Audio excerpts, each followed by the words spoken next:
പാർവതി വരുന്നത്.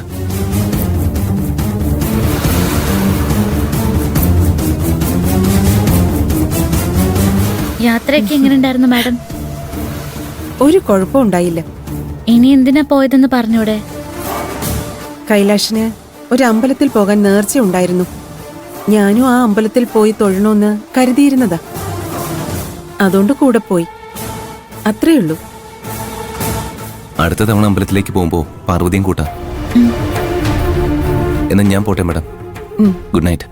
ശരി Parvathi, good night.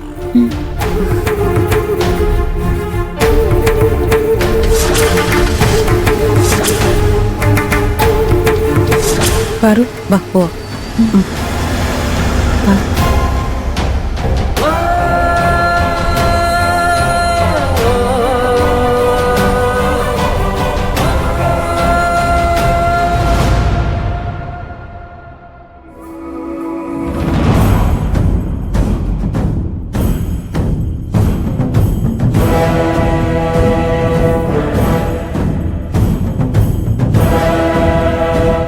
ഞങ്ങളോട് ബാംഗ്ലൂരിലേക്ക് മീറ്റിംഗിന് പോവാണെന്ന് പറഞ്ഞിട്ട് കൈലാഷ് ഇതൊക്കെയാണ് ചെയ്യുന്നതല്ലേ?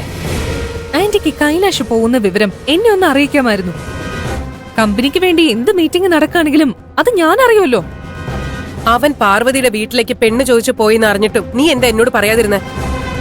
അവനെ തടയാൻ ശ്രമിക്കാതെ കയ്യും കെട്ടി നോക്കി നിൽക്കുകയാണോ ചെയ്യേണ്ടത്? കൈലാഷിനെ എനിക്ക് എന്തുമാത്രം ഇഷ്ടമാണെന്ന് ആന്റിക്ക് അറിയില്ലേ? കൈലാഷ് കൈവിട്ട് പോകുന്നത് ഞാൻ വെറുതെ നോക്കി നിൽക്കുമെന്ന് ആന്റിക്ക് തോന്നുന്നുണ്ടോ? കൈലാഷ് അങ്ങോട്ട് പോയെന്ന് രുദ്രൻ എന്നെ വിളിച്ച് പറയുമ്പോഴാ ഞാൻ ആ കാര്യം അറിയുന്നത് തന്നെ. കൈലാഷ് അവിടെ എത്തിയെന്ന് അറിഞ്ഞപ്പോ തന്നെ ഞാൻ രുദ്രനെ വിളിച്ച് ആ വീട്ടിൽ പോയി ബഹളം വെച്ച് കല്യാണത്തിനെ കുറിച്ചുള്ള സംസാരം നടക്കാതെ നോക്കാനും പറഞ്ഞു. അയാൾക്ക് പാർവതിയെ കല്യാണം കഴിക്കണമെന്ന് ആഗ്രഹമുള്ളതുകൊണ്ട് അയാൾ അപ്പൊ തന്നെ അവിടെ ചെന്ന് ബഹളം ഉണ്ടാക്കുകയും ചെയ്തു. ഈ ദരിദ്രവാസിയെ കല്യാണം കഴിക്കാൻ വേണ്ടി എന്തിനാ ഇത്രയും ആണുങ്ങൾ പുറകെ നടക്കുന്നതെന്നൊന്നും എനിക്ക് മനസ്സിലാവുന്നില്ല. രുദ്രന്റെ കാരണം എന്താണെങ്കിലും അവനെ കൊണ്ട് നമുക്ക് ഉപകാരമായി. പക്ഷേ ജനകൻ പാർവതിയെ കൈലാഷിന് കല്യാണം കഴിപ്പിച്ചു കൊടുക്കാൻ തീരുമാനിച്ചു. അവരെ പോലെ തിന്നാൻ പോലും ഗതിയില്ലാത്തവർക്ക് കാശുള്ള വീട്ടിലെ പയ്യനെ കിട്ടിയ പിന്നെ വെറുതെ വിടൂ. പുളിങ്കൊമ്പിലും മുറുകെ പിടിക്കാൻ തീരുമാനിച്ചു കാണും. എന്നാലും എന്നെയോ നിന്റെ അങ്കിളിനെയോ അറിയിക്കാതെ അവളുടെ വീട്ടിൽ കല്യാണം ആലോചിച്ചു പോവാൻ കൈലാഷിന് എങ്ങനെ തോന്നി? ഒറ്റയ്ക്ക് പെണ്ണ് ചോദിച്ച് പാർവതിയുടെ വീട്ടിലേക്ക് പോവാൻ അവന് നാണമില്ലേ? കൈലാഷ് അതിന് ഒറ്റയ്ക്കല്ല പോയത്. പിന്നെ ഞങ്ങളുടെ ഹോസ്റ്റൽ വാർഡൻ കൈലാഷിന്റെ കൂടെ പോയി. ആ ആന്റിയുടെ സ്ഥാനത്ത് നിന്ന് കാര്യങ്ങളൊക്കെ സംസാരിച്ചത് അവരാണെന്നാ രുദ്രൻ എന്നോട് പറഞ്ഞത്. എനിക്ക് പകരക്കാരിയാവാന്ന് അവള് കരുതിയെങ്കിൽ അവളെ എനിക്കൊന്ന് കാണണം. കൈലാഷ് വന്നൂന്ന് തോന്നുന്നു.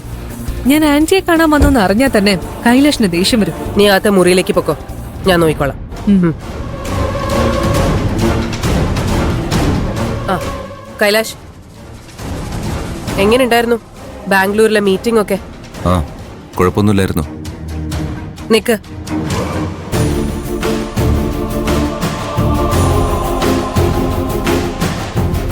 നീ ശരിക്കും ബാംഗ്ലൂരിലേക്കാണോ പോയത്? അല്ല, ഞാൻ പാർവതിയുടെ വീട്ടിലേക്ക് അവളെ പെണ്ണ് ചോദിക്കാൻ വേണ്ടി പോയതാ. മതിയോ? നിനക്കിത് പറയുമ്പോ ഒരു നാണവും തോന്നുന്നില്ലേ? അവൾ നിന്നെ വേണ്ടെന്ന് പറഞ്ഞു പോയൊരു വേലക്കാരിയാ. എന്നിട്ടും ഒരു നാണവും ഇല്ലാതെ അവളുടെ വീട്ടിൽ പോയി പെണ്ണ് ചോദിക്കാനും മാത്രം നീ അതപ്പതിച്ചോ? കൈലാഷ്, നിന്റെ അമ്മ പറഞ്ഞത് ശരിയാണോ? നീ പാർവതിയെ പെണ്ണ് ചോദിച്ച് അവളുടെ വീട്ടിൽ പോയോ? യെസ്. നിങ്ങൾ രണ്ടുപേരും എന്റെ മനസ്സിലുള്ളത് എന്താണെന്ന് മനസ്സിലാക്കുന്നില്ല. നിങ്ങളോട് ഇതിനെപ്പറ്റി സംസാരിക്കുന്നതിനേക്കാൾ നല്ലത് പാർവതിയുടെ അച്ഛനോട് സംസാരിക്കുന്നതാണെന്ന് എനിക്ക് തോന്നി. അതിലിപ്പോ എന്താ ഇത്ര പ്രശ്നമുള്ളത്? ഒരു പ്രശ്നമില്ലേ? ഞങ്ങൾ ജീവനോട് ഇരിക്കുമ്പോ ഏതോ ഒരു ഹോസ്റ്റൽ വാർഡനെ കൂട്ടിക്കൊണ്ടു പോയി നീ കല്യാണം ആലോചിച്ചെന്നൊക്കെ പറയുമ്പോഴേ ഞങ്ങൾക്ക് എത്രമാത്രം വിഷമമുണ്ടെന്ന് നീ ഒന്ന് ആലോചിച്ചായിരുന്നോ? അന്ന് ബർത്ത്ഡേ പാർട്ടി നടക്കുമ്പോ നീ അവിടെ നിന്ന് ഇറങ്ങിപ്പോയി. കുടിച്ചിട്ട് ഹോസ്റ്റലിലും വീട്ടിലും വന്ന് പ്രശ്നം ഉണ്ടാക്കി. ഇതൊക്കെ നീ ചെയ്യുമ്പോ ഞങ്ങൾക്ക് എത്രമാത്രം അപമാനവും വേദനയാവും ഉണ്ടാകുന്നതെന്ന് നിനക്കറിയാമോ? നമ്മുടെ കുടുംബത്തിന്റെ മാനവും അന്തസ്സിനെ പറ്റി ഒന്നും ചിന്തിക്കാതെ പാർവതി പാർവതി എന്ന് പറഞ്ഞ് നീ എന്തിനാ ഒരു ഭ്രാന്തരെ പോലെ നടക്കുന്നേ? അതെ, എനിക്ക് കുടുംബത്തിന്റെ അന്തസ്സിനേക്കാൾ വലുത് പാർവതി തന്നെയാണ്. മമ്മിക്ക് എന്റെ സന്തോഷത്തിനേക്കാൾ വലുത് സമൂഹത്തിലെ സ്റ്റാറ്റസ് അല്ലേ?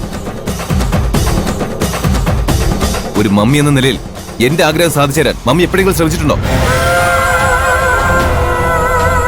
ഈ ദുരഭിമാനം മാറ്റിവെച്ച് ഒരു ദിവസം എന്റെ മമ്മിയായിട്ട് മാത്രം ചിന്തിക്കാൻ ശ്രമിക്കുക. എന്നിട്ട് എന്നെ ചോദ്യം ചെയ്യാൻ വന്നാൽ മതി. കൈലാഷ്, നീ എന്തിനാ ഇത്ര ദേഷ്യപ്പെടുന്നത്? നിന്റെ മമ്മി പറഞ്ഞാൽ എന്ത് തെറ്റാ ഉള്ളത്? സീത എപ്പോഴാണ് നിന്റെ അമ്മയായി ചിന്തിക്കാത്തത്? നിനക്കിഷ്ടമുള്ളതുപോലെ നടക്കില്ല എന്ന് കരുതി നിന്റെ മമ്മി അല്ലാതാവൂ? ഇനിയൊരു അക്ഷരം നീ മമ്മിക്കെതിരെ പറഞ്ഞ ഞാൻ എങ്ങനെ പ്രതികരിക്കുമെന്ന് എനിക്കറിയില്ല.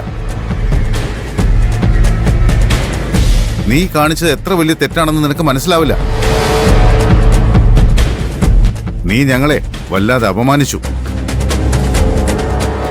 ഞാനും നിന്റെ മമ്മിയും മനസ്സമാധാനം ഇല്ലാതിരിക്കുക. അപ്പോഴും നിനക്ക് നിന്റെ സന്തോഷം മാത്രമാണ് വലുത്, അല്ലേ? ഇപ്പോ ഞങ്ങൾ എന്തു പറഞ്ഞാലും നിനക്കെതിരെ സംസാരിക്കുന്ന പോലെ തോന്നൂ. അതുകൊണ്ട് ഞങ്ങളിപ്പോ നിന്നോടൊന്നും സംസാരിക്കുന്നില്ല. നീ നിന്റെ റൂമിലേക്കല്ലേ, അവിടെ ഇരുന്ന് നീ ചെയ്തതിനെ കുറിച്ച് നന്നായി ഒന്ന് ചിന്തിക്ക്. നമുക്ക് നാളെ സംസാരിക്കാം. ചെല്ല ഓ.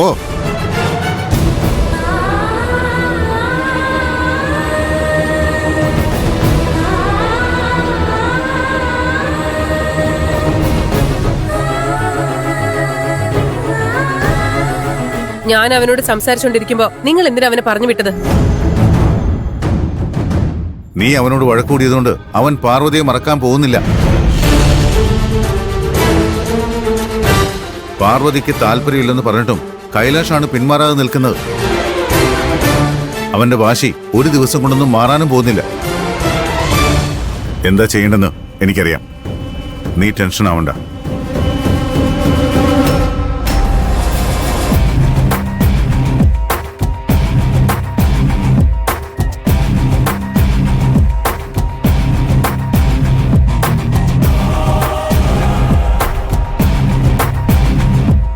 കൈലാഷ് എന്നോട് എങ്ങനെയാ സംസാരിക്കുന്നത് നീ കേട്ടില്ലേ?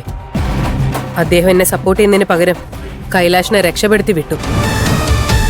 ഞങ്ങളില്ലാതെ പെണ്ണ് ചോദിക്കാൻ പോയത് പോലും വലിയ പ്രശ്നമല്ലാത്ത പോലെയാ കൈലാഷ് പെരുമാറിയത്. ഇതിനെല്ലാം കാരണക്കാരി ആ വാർഡന.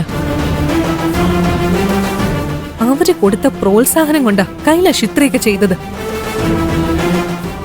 അങ്കിളും ആ വാർഡന് സപ്പോർട്ടാ. അദ്ദേഹം എന്തിനാ ആ വാർഡനെ സപ്പോർട്ട് ചെയ്യുന്നത്? അറിയില്ല. നമ്മുടെ കമ്പനിയിൽ ജോലി ചെയ്യുന്നവരെല്ലാം ആ ഹോസ്റ്റലിലാണല്ലോ താമസിക്കുന്നത്. എനിക്ക് അവിടെ താമസിക്കേണ്ടി വന്നതും അതുകൊണ്ടല്ലേ.